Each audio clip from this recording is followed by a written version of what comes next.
There is a group of people who over the last few years have increasingly been painted as internal enemies who are part of a grand conspiracy to subvert the societies in which they live. Concurrent with this, another related group of people, despite quite clearly being downtrodden, materially deprived, and attacked in the worst ways possible, are being painted as somehow actually globally influential, in control of many powerful institutions and even entire countries behind the scenes, essentially playing chess with the world to mislead them. The image of them as victims, we are led to believe, is actually false. They themselves are the victimizers, and those who are attacking them are doing the rest of us a favor. We simply cannot see the full reality. We are blinded to it, because they are behind everything. The two groups of people that I'm talking about here are Muslim and Arab migrants to Western countries, and the Palestinians, primarily in Gaza, but also in general around the world. And it's becoming increasingly common to see these groups framed in the ways that Nazis framed different groups of Jews in World War II. The Muslims of Europe are being framed as they frame the Jews of Germany, and the Palestinians are being framed largely by Israel and its supporters, similarly to how the Nazis framed the Jews of Eastern Europe, who despite being largely just as poor and downtrodden as everyone else, were nonetheless framed ridiculously as co-conspirators in some sort of grand, global, anti-German conspiracy. Anti-Semitic tropes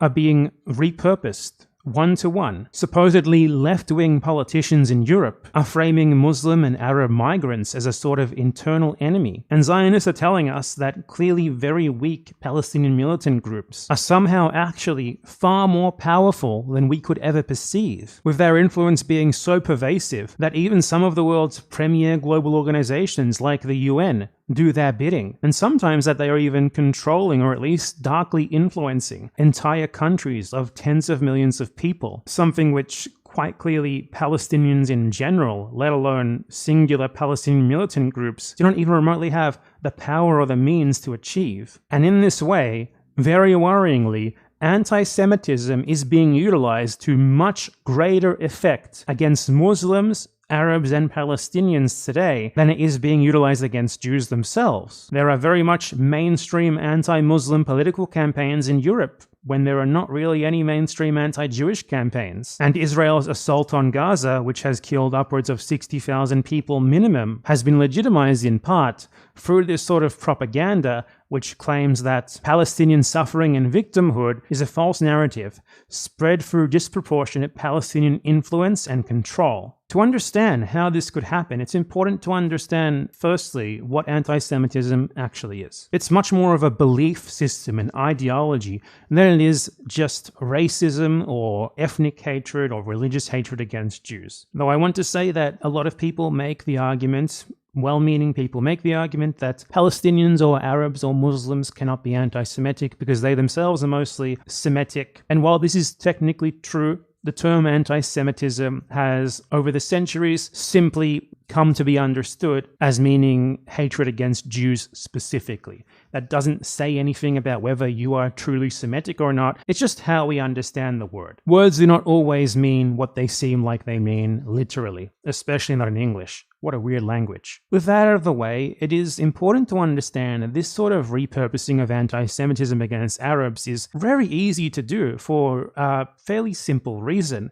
And that is that for European anti-Semites of the 18th and 19th centuries, the very reason why Jews came to be known as Semitic, as this sort of category of person, came out of the scientific racism of the 18th and 19th centuries, where efforts were being made to categorize peoples of the world, the ethnic groups of the world, into different supposed races or groups, and claiming that Jews were a Semitic people was an implication that they did not belong in Europe. It was a way to say that they were more like Arabs, like a hated historical enemy, and thus did not belong and could never belong in Europe. You can actually see this in the etymology of the word, anti-Semitism, where particularly in Germany and France throughout the 19th century, the word was actually mostly used in a positive sense. For example, there was a political party in Germany called the Anti-Semitic League, and they were very proud of their hatred of Jews. So given that a huge part of the origin of the term anti-Semitic comes from this effort to say that Jews are like Arabs and therefore are outsiders, it really isn't surprising that anti-Semitic tropes can so fluidly be applied to Arabs and Muslims today, because that was the very point of it in the first place, to say that Jews were like Arabs and Muslims and therefore did not belong. When you go to almost any pro-Israel organization's website, they will have a list of anti-Semitic tropes. A lot of these tropes have sort of been invented recently. For example,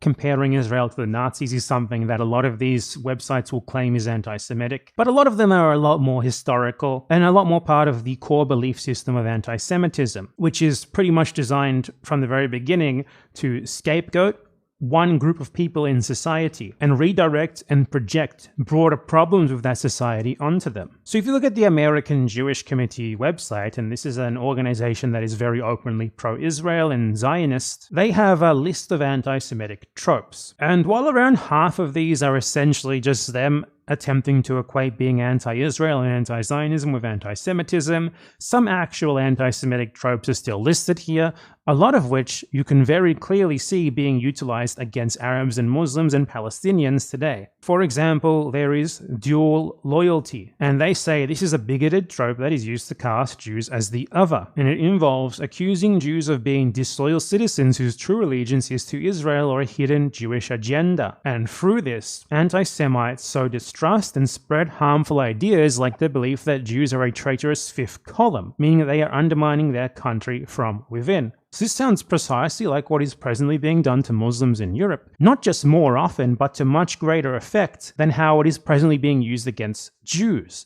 And that shows very well how these sorts of tropes can be utilized against another group, but in particular they can be utilized very easily against Muslims and Arabs. And note the particular obsession that they have here as well of linking all of this specifically to criticism of Israel. As I said, most of these organizations are far more invested in framing criticism of Israel as anti-Semitic than they are in actually just denouncing anti-Semitism. Another trope that is mentioned here is Jewish features. Large curved noses, curly or red hair, horns, dark eyes with drooping lids. These sorts of caricatures have been utilized against Arabs for an extremely long time as well. I found a number of them from the 70s, for example. But they are especially being revived today, in large part by pro-Israel people. You may have seen this cartoon recently released by the French magazine Charlie Hebdo, but which seems almost like a spitting image of the infamous anti-Semitic caricature that is commonly known online as the Happy Merchant.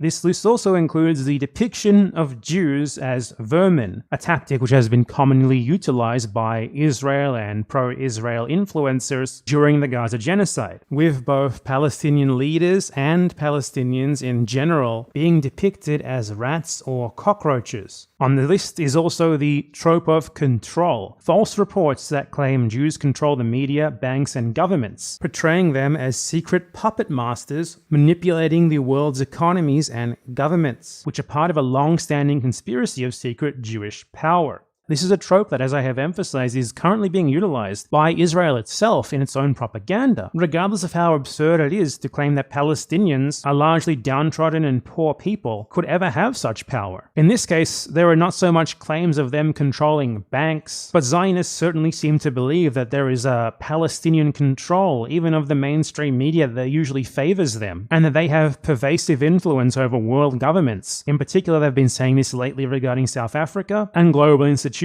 such as the UN, the International Criminal Court, and the International Court of Justice. Another trope listed here is the anti-Semitic trope of Jews being clannish, which they say is an anti-Semitic stereotype which claims that Jews only associate and do business with their own kind, and that they are untrustworthy, aggressive, apathetic, exclusive, and unaccepting of non-Jews and non-Jewish cultures. And you see this presently being utilized regarding Muslim and Arab immigrants, the idea that they do not integrate, that they mostly mingle among themselves, which is used to frame them as a sort of internal enemy population, who are all more or less plotting together to eventually usurp the societies that they are in. Another anti-Semitic trope that is listed here is blood libel, which they claim is the accusation that Jews have murdered non-Jews in order to use their blood in rituals. Now, this trope is not being used one-to-one by Israel, but it is being used very similarly. For example, they have vastly exaggerated claims of atrocities committed by Palestinian militants. One of the initial claims that legitimized the Gaza genocide, for example, was the idea that Palestinian militants had massacred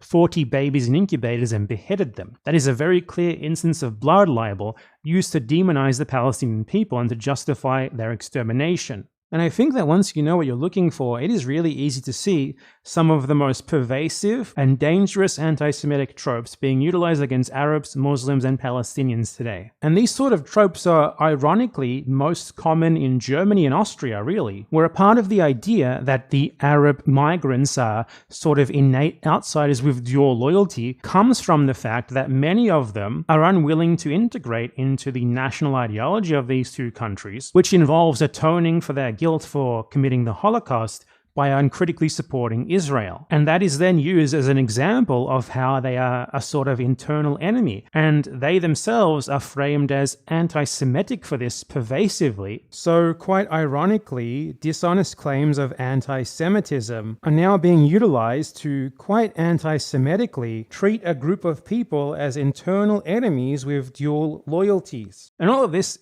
is absurdly dangerous. What Israel has done in Gaza has shown plainly what the result of this sort of rhetoric can be if it is allowed to extend to its logical conclusion. And it's precisely the same sort of conclusion that the Nazis came to due to their own anti-Semitic beliefs. If there is a group that is painted as an eternal internal enemy, then eventually there will be a drive to get rid of them. And what are the options for getting rid of them? Deportation or killing. Israel cannot simply deport the Palestinians as the Palestinians are in their own land. Hence its killing of them in Gaza and its endeavor to confine them in Gaza and the West Bank to as small of an area as possible. No one expects better on this from the Israelis. I think everyone already knows that they were genocidal against Palestinians. But in Europe, this sort of thing can still be stopped before it gets to the point that those spreading it can carry out what they ultimately want to do, even if they are afraid to say it out loud at this point. Westerners love to performatively denounce Islamophobia, while at the same time doing everything that they can to demonize Muslims and Arabs in general, as well as Palestinians. The fact of the matter is that currently, right now, as I said at the beginning, anti-Semitic tropes are being utilized to much greater effect against Palestinians, Arabs, and Muslims than they are against Jews. There is actual real systemic danger of this anti-Semitic belief system being applied to Arabs, Muslims, and Palestinians in ways that can only lead to atrocities. But ultimately, it seems like many Westerners, and especially Western politicians, took the wrong lesson from the phrase, never again. They seem to think that what it meant was never again for our allies or for those convenient to us, not never again for everyone. Thanks for watching. And if you really liked this video and are actually thinking of becoming a member of the Bad Empanada International Gang Stalking Criminal Ring, you can do that by sending me a monthly monetary contribution on Patreon or Ko-fi, or sending me a one-time donation on Ko-fi. Now I'd just like to thank all of my gang stalkers, but especially my $25 plus gang stalkers, Jordy, Alexa Nopt, Communist Functionary, S, the Son of Sandy, Ya Makamut Ya Habib, Jakagora, Lucian, Osman Malik, Qualia, Robocommy, Brosnan, Jel Cribson, Christian Corniels, Can't Care Less, XXXX, Eric Makdans, Yugopnik, Nabiru, B, Johnny Rocket, Firefox42, Happy Nephron, Minijan, Eric Perkins, Ant, Max Halland, Jack Paul, Louis Bravo, Kieran Goodwin, Megan Lowndes.